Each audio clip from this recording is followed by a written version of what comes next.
Philosophy of Masonry, Letters to Constant, by Johann Gottlieb Fichte.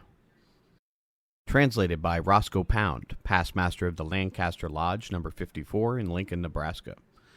With an introduction by the translator, summarized in an address before the Supreme Council, 33rd degree. Ancient Accepted Scottish Rite, Northern Masonic Jurisdiction, USA, Buffalo, New York, September 29, 1943. Introduction. Johann Gottlieb Fichte, one of the great idealist philosophers at the end of the 18th and part of the 19th century, was born in Rummenau, in Upper Lusatia, Oberlausitz, May 19, 1762. Lusatia, a district in between Elbe and Oder, was then a part of Saxony. In the settlement after the Napoleonic Wars in 1815, it became part of Prussia. Fichte's father was a ribbon weaver, and he seemed to have a strict bringing up under straitened circumstances. But he had the best education at the famous school at Porfja and the universities of Jena and Leipzig. From the beginning he showed the high and stern sense of duty which characterized him throughout life. It is told of him that a small boy he had a task of tending a flock of geese. Someone had given him an illustrated book of Greek mythology and hero stories which he took with him. Looking up from that book in which he had absorbed, he saw that the geese were straying, and some of them likely to get away. He jumped up, brought back his flock together again, and then, shocked at his momentary neglect of duty, threw away the book which had tempted him to overlook it. Fauget has said, quote, "A philosopher, however eminent, setting out his system, is only a man who is explaining his own character and perhaps his temperament. In Fichte we have a man prepared in his heart to be a Mason." After leaving the university, he acted for a time as a private tutor in different families in Saxony, as a private teacher. Later he went to Zurich, then back to Leipzig, and for a time was a private tutor in Warsaw. After many ups and downs of fortune, he visited Kant in Königsberg. To attract Kant's attention, he wrote an essay entitled An Essay Toward a Critique of All Revelation, in which he applied the principles of Kant's critical philosophy to investigation of the conditions under which religious belief was possible. Kant approved the essay and helped find a publisher.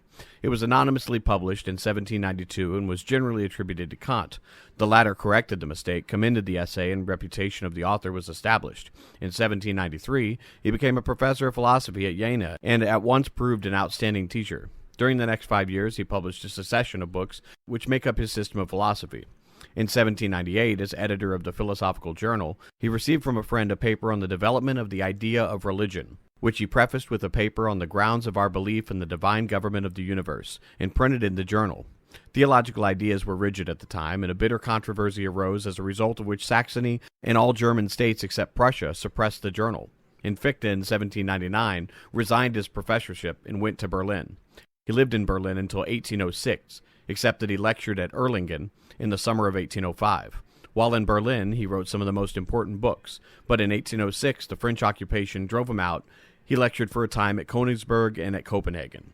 He returned to Berlin in 1807, and on the founding of the University of Berlin, for which he had drawn up the plan, he was its first rector from 1810 to 1812. In one of the epidemics of typhus which accompanied the Napoleonic Wars, he was taken with what was called a hospital fever, and died on January 27, 1814, at the age of 52. It is not easy to make an intelligible statement of Fichte's metaphysics in short compass. He conceives the fundamental problem of philosophy arises from this, that along with the ideas of individual consciousness, which come and go voluntarily and contingently, there are in contrast another type which maintain themselves and are characterized by a feeling of necessity. It is the task of philosophy to make this necessity intelligible. The system of those which ideas come forth with a feeling of necessity is called experience. Hence, which is the problem? What is the basis of experience? Fichte holds that there are two ways of solving this problem. Since experience is an activity of consciousness directed towards objects, it must be derived and derived only, either from things or from consciousness. The solution, which begins with things, he calls dogmatism. It regards consciousness as due to things. The activities of intelligence are taken to be due mechanical necessities of causation. Hence, the dogmatic solution leads to fatalism and materialism. The solution, which begins with consciousness, is called idealism. It considers things as a product of consciousness, and of consciousness a free function determined only by itself. The two solutions, as he sees it, are irreconcilable. As he sees it, if one does not wish to fall victim to skeptical despair, he must choose one or the other, as each is a consistent system. Which system will one choose depends on what sort of man he is. The ethical interest in Fichte naturally inclined him towards idealism. This is the metaphysical background of his Masonic philosophy. In his theory of right and law, and his theory of morals, he goes forward upon the metaphysical basis. The conscious ego becomes aware of its own freedom, and the existence of other egos, and the existence of a world in which they may act are conditions of consciousness of freedom. This follows from the ego's coming to consciousness. Hence the absolute, the unconditioned ego from which all individual egos derive, is not subject to these conditions. It freely discovers itself to them. This absolute ego he defines as the moral will of the universe. It is from God whom all individual egos have sprung, and in whom they are included. God is the absolute life, the absolute one, becoming conscious of himself by self-separation into individual egos. God, the infinite will, manifests himself in the individual, and contrasted with the individual, there is the non-ego or the thing. Quote, knowledge, he says, is not mere knowledge of itself, but knowledge of being, and of the one being that truly exists, that is, God. It will be seen here that we have a religious background of his Masonic philosophy. In his ethical system, Fichte sought a synthesis of the individual ethics which Kant in the French Revolution gave to the 19th century, and the social ethics which we are familiar with today. In this political theory, he considered it wrong to identify the ideal moral whole with the state. Society and the state were to be distinguished. Society, he held, had specific positive values above those represented by the state. He had a universal, a cosmopolitan ideal of humanity, which naturally inclined him towards Masonry. Fichte was made a Mason in Zurich in 1793, the year in which he went to Jena as a professor, but in Jena there had been no lodge since 1764, so he affiliated with the Gunther Lodge of the Standing Lion at Rudolstadt in Thuringia, 18 miles from Jena, of which the reigning prince was patron. When he went to Berlin in 1799, he met Fessler, the deputy Grand Master of the Grand Lodge of Royal York of Friendship, in which he soon became active. This had begun in 1752 as of French Constitution. It did not work in German until 1778. In 1796, Fessler undertook a thorough reform. In 1798, it became a Grand Lodge with 3 subordinate lodges, and through Fessler's exertions by 1801, there were 16. Fessler also undertook the revision of the ritual, which had been under that of the rite of perfection. At first he proposed the English system of the 3 degrees of the symbolic masonry and no more, but the Masons of the time were too accustomed to the higher degrees. He had given up the idea and instead worked out a rite of 9 degrees wherein the first 3, those universally recognized, had superimposed them 6 called the higher knowledge, in which there were a critical examination of the theories as to the origin of Masonry, of the origin of different rites, systems, and mysteries, and a critical history of all that was comprehended in the Masonry of the time. Later this rite was abandoned, and the rite of the English Ancient Grand Lodge was adopted instead. It was this rite of Fessler's, which Masonic scholars agree, was the most learned and philosophical of all Masonic systems, for which Fichte for a time cooperated on its philosophical side. Fessler gave up his office of Deputy Grand Master in 1802. In the meantime, Fichte, at Fessler's insistence, had written 2 lectures on the philosophy of Masonry, the manuscript of which he gave to Johann Carl Christian Fischer, the Master of the Inner Orient, who published them as Letters to Constant in 1802 and 1803, in a periodical in 2 volumes entitled Eleusinians of the 19th Century, or Results of Thinkers on the Philosophy and History of Freemasonry. The author of the, quote, letters was not named, but the publisher pointed him out clearly enough. Yet in spite of his high esteem for the author, the publisher did not treat the manuscript with much respect. He changed the 2 lectures into 15 lectures to an imaginary non-Mason, and interpolated a complete letter, the second, in which he discussed at much length what Masonry is not, and inserted a bit of apologetic literature which interprets the strict logical construction of Fichte's lectures. He also added short prefatory statements at the head of many of the letters, and sometimes conclusions, in epistolatory style. He admitted that he had inserted, quote, certain illustrative additions in what the chosen dress, publication in the form of letters, demanded. These additions and interpolations are easily detected, since Fichte's style is characteristic and unmistakable. In the second of the volumes, which contains letters 6 to 16, the publisher professes to have been more restrained in his additions, so that the brethren may receive the ideas of the great man almost entirely in his own words. But there are not a few fairly long interpolations in some of these letters. The preface to the second volume closes with a call to Fichte to continue his deductions. In the standard edition of Fichte's complete works published by his son in 1845, the letters were not included. They were reprinted by Reitzenstein in the first volume of his Masonic Classics, but they seem generally to have escaped the notice of Masonic scholars. I find no mention of Fichte in the Masonic encyclopedias, nor in any of the summaries of Masonic philosophy. Indeed, I had no suspicion of any such lectures or letters were in existence until about 20 years ago, and I came upon a little book of 83 pages in which they were newly published with a very valuable introduction by Wilhelm Flittner in Leipzig in 1923. I have used Flittner's text and drawn freely upon his introduction. As the editor of the reprint in 1923 says, since the original manuscript is undoubtedly lost, we cannot be certain of reproducing Fichte's original text. Not only were additions made, but transitions from one topic to another were stricken out, and introductions and conclusions in epistolatory style were substituted. All that can be done, therefore, is to follow the text of the Eleusinians. The editor in 1923 indicates by square brackets the interpolations and additions, and also indicates the second lecture as beginning with the 8th letter. He does this on the internal evidence, and his conclusion seems eminently sound.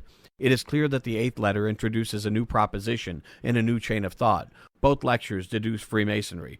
The first develops the idea of a separate society for general human development, and so comes to the setting up of a theory of sociableness. The second lecture develops the purpose of the forms of Masonic construction through the myth and ritual of the point of view of making cultivated men. Thus there is a different theme for each. I have followed the text of the 1923 reprint, leaving out the obvious interpolations and additions, but I have kept the form of letters as in the original publication, since we cannot say that Fichte may have not wished or been content to have it so. As Fessler's right did not maintain itself, the lectures, even if adapted to use in the lodge, could not be used as such permanently, and the form of letters was not inappropriate. You will ask naturally, as I asked myself once, why letters to, quote, Constant? One thinks naturally of the important character in the Scottish Rite degree, and for a number of reasons I'm satisfied that it is he who is intended. It is true the editor of the 1923 reprint assumes the letters are addressed to, quote, an imaginary non-Mason, and one of the interpolations states expressly that the Constant addressed is not a Mason. Indeed, in the 3rd paragraph of the first letter, Fichte suggests as much, but the reason for this is not far to seek. 6 years later, when Krauss published the lectures of higher spiritualization of the genuine traditional symbols of Masonry, and afterwards when he published his great work on the oldest professional records of Masonry, the limits of permissible public discussion of Masonic matters were not clear, and the liberty of the individual Masons to interpret for himself was not generally conceded. It will be remembered that the very rumor of Krauss's book led to serious agitation. Great efforts were made to prevent its publication, and Krauss was subject to what amounted to persecution. It is a small wonder, therefore, that Fischer in 1803 thought it is wise that what he published seemed to be letters addressed to a non-Mason, by one who professed only to know what, on philosophical principles, Masonry ought to be. On the other hand, 5 points seem to be decisive. Fessler undoubtedly used the ritual of the rite of perfection in working out his rite. Clavel and Ragon say he used, among others, that of the chapter of Clermont. Probably that means the ritual developed in France, independently of the chapter of Clermont, under the council of emperors of the East and West and its successors. But the 25th degree of the rite of perfection is the 32nd of our system. The Royal York Lodge of Friendship worked in French till 1778, and under the French ritual put the German till 1798 or 1799. Thus Constant was a personage known well to continental Masonic scholars. The letters regularly address Constant in the second person singular, appropriate to a brother, instead of as a second person plural, appropriate to a non-Mason. In German use, this is clear enough. The second person singular is now so unusual in English usage that I have in translation regularly used you instead. Fichte himself addressed his lecture to someone in the second person singular, and a number of places and passages undoubtedly genuine addresses Constant by name. The lectures were written for a lodge, and hence were addressed to Masons originally. It can hardly be a mere coincidence that a name was chosen for the addressee of the letters, which is of real significance to the Mason, and means nothing to the non-Mason, nor can that be that a Mason would choose that name as appropriate to a representative non-Mason. For these reasons, I have retained Fischer's title, Letters to Constant, in addition to what was no doubt the original title given to the manuscript by Fichte, Lectures on the Philosophy of Masonry. Fichte is far from easy to put into English. Even philosophers find his Wissenschaftler hard to understand. One reason is his characteristic use of words and unusual meanings. It is necessary to acquire a Fichte vocabulary, not merely of technical philosophical terms, but of everyday words which he uses frequently, with meanings of his own or shades of meaning not in dictionaries, and requiring to be drawn from the context. Again, his mode of writing needs to be learned. Often he debates with himself, and after stating both sides, he may leave the reader to draw the conclusion for himself, as something which has become evident from the two statements, or he may sum up the discussion in a clear pronouncement. Hence, unless one reads carefully, there may seem to be contradictions and inconsistencies which in fact do not exist. Moreover, we have in English no term exactly corresponding to the German word Bildung, which appears either itself or in some compound word on almost every page of the letters. Primarily in such connections, it means the shaping and creating of a cultivated man, but it may mean culture, civilization, education, training, or in composition, development. I have not pretended to be consistent in rendering it, but have looked to the context to suggest what will best bring out what seems to be the idea. For the rest, I have not hesitated to break up the long and involved sentences of the original and resort to paraphrases so as to make what I take to be the idea of the text more easy of understanding by the American Mason of today. As to what Masonic writings Fichte may have used, all I can be sure is Preston's illustration of Masonry in 1772, second edition, revised and enlarged 1775. By 1802 there had been 6 other English editions and a German edition, any of which Fichte could have seen. It seems clear that as arguing against Preston's idea of knowledge and Preston's theory of education, that he presupposes, as one might expect, Preston's version of history in the craft in the story of its continuity from antiquity. He does not consider these adequate to point out a purpose for the order, much less to justify its existence. Hence he seeks to construct a philosophy of Masonry independently on the basis of metaphysically derived theories of society and of man in society. 3 fundamental questions have been put by philosophers of Masonry since Preston. They are: 1. What is the purpose of Masonry in instruction? For what does it exist? What does it seek to do? To Masonic philosophers, this has always presented itself as a question of what ought to be the purpose, of what Masonry ought to seek as its end. 2. What is, as to the philosopher, this means what should be the relation of Masonry to other human institutions. What is or ought to be its place in the rational scheme of human activities. 3. How does Masonry go about and how ought it go about attaining the end which it seeks?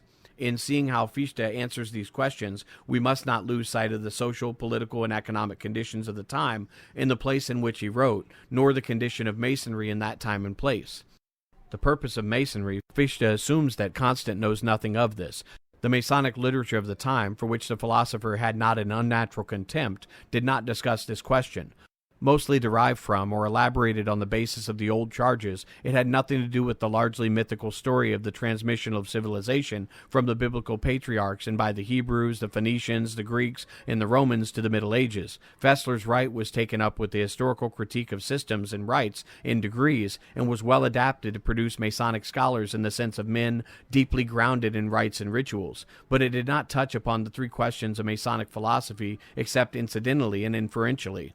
What was to be had from Preston's illustrations, from French discussions of the symbols, and from some of the pious discourses which had begun to appear, could not satisfy a philosopher. In short, Constant knew no more of the philosophy of the craft than did the uninitiate. For purposes of philosophy, he must begin at the beginning.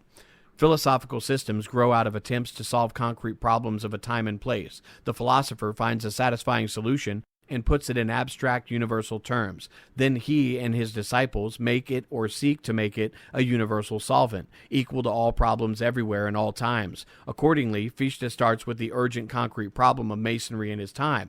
It appeared to be hopelessly divided into systems and sects and rites.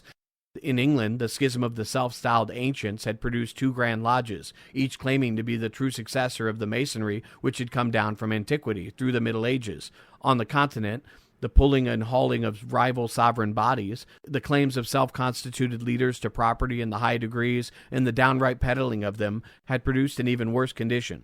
In Germany, the charlatanry of the strict observance had led to scandals which inflicted serious injury on the order. Hence it was necessary to go back to first principles and determine what Masonry could be and what it ought to be.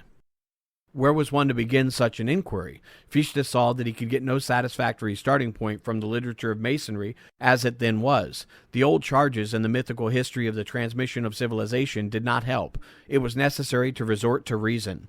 What in reason was there to be done, which an immemorial universal brotherhood could do and should be doing? In answering this question, Fichte had before him also the social, political, and economic conditions of Europe, and in particular of Germany in his time, and the problem thus presented to the philosopher possessed of an ideal of human perfection, or, if you will, civilization.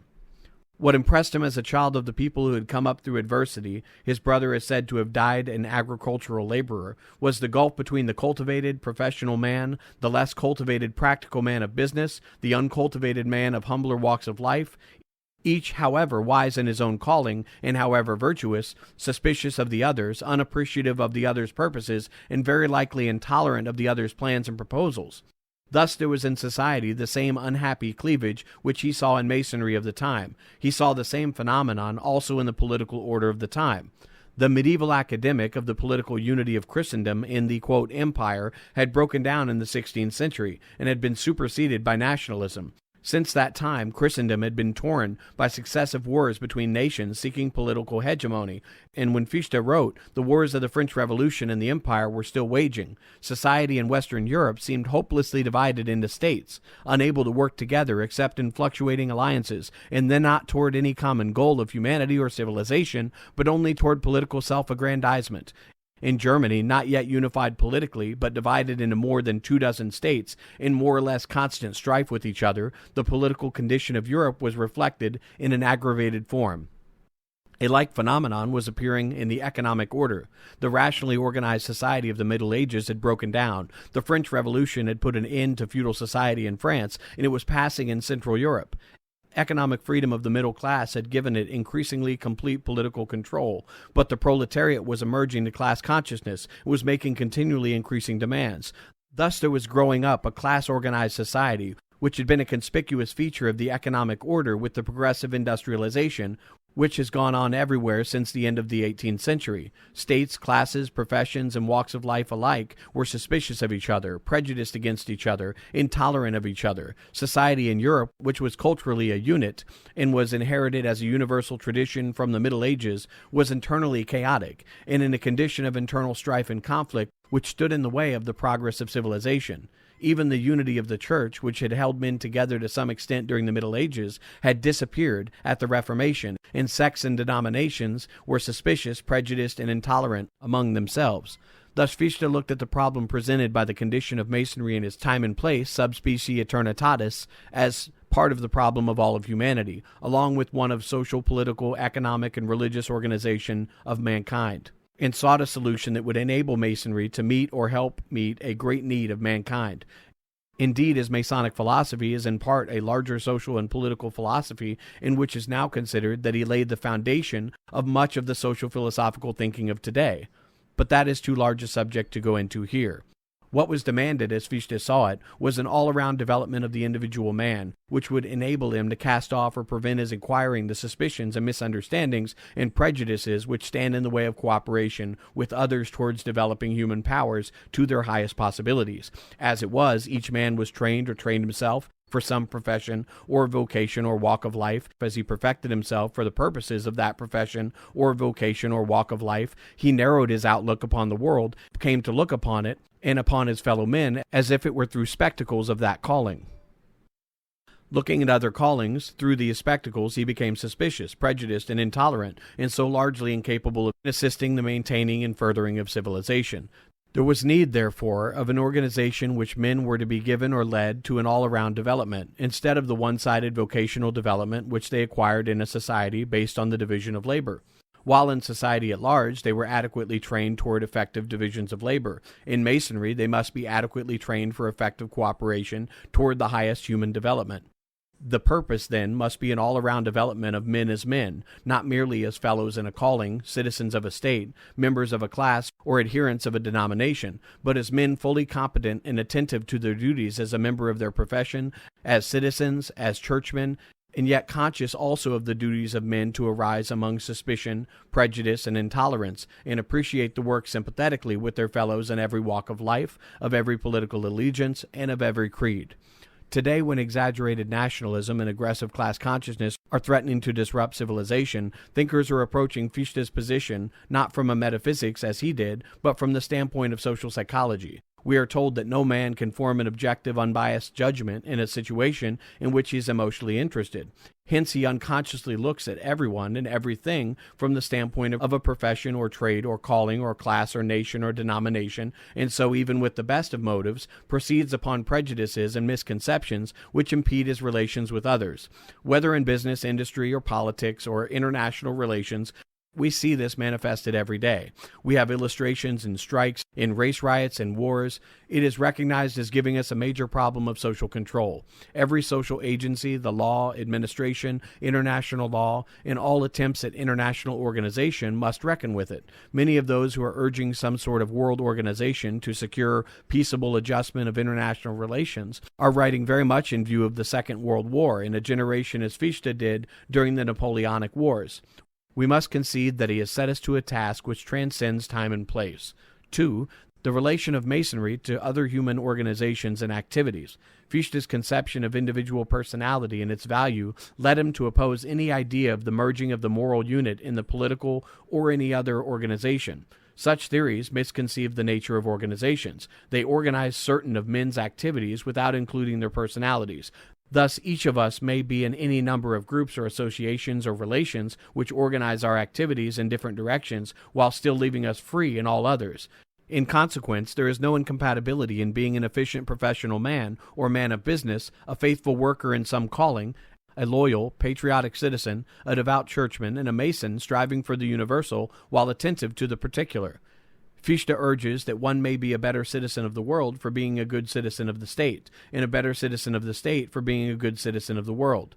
We should seek to shape many-sided men, but not so many-sided that we cannot find any particular side. Masonry is not to supersede calling, government, or church. It is to supplement them. It is to help us be complete, well-rounded men, as well as efficient, patriotic, devout men, which we are or should be outside of the order. It is not hard to see why absolute personal governments in the 18th century and totalitarian governments in the present century have suppressed Masonry.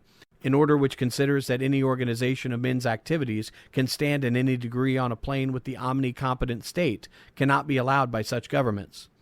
As to the relation of Masonry to the Church, we must remember that down to the Reformation in parts of Europe much later, and down to the French Revolution, the Church had vigorously repressed freedom of thought and free science, and had by no means made for the development of man's personality to its highest unfolding. The Church, says Fichte, cannot make men devout. The man who is devout from fear or from hope of reward only professes devoutness. Devoutness is an internal condition, an enduring frame of mind, not a temporary product of coercion or cupidity of reward or emotional excitement. Like or along with the state, the Church may be a wholesome agency of social control in restraining man's instinct of aggressive self-assertion.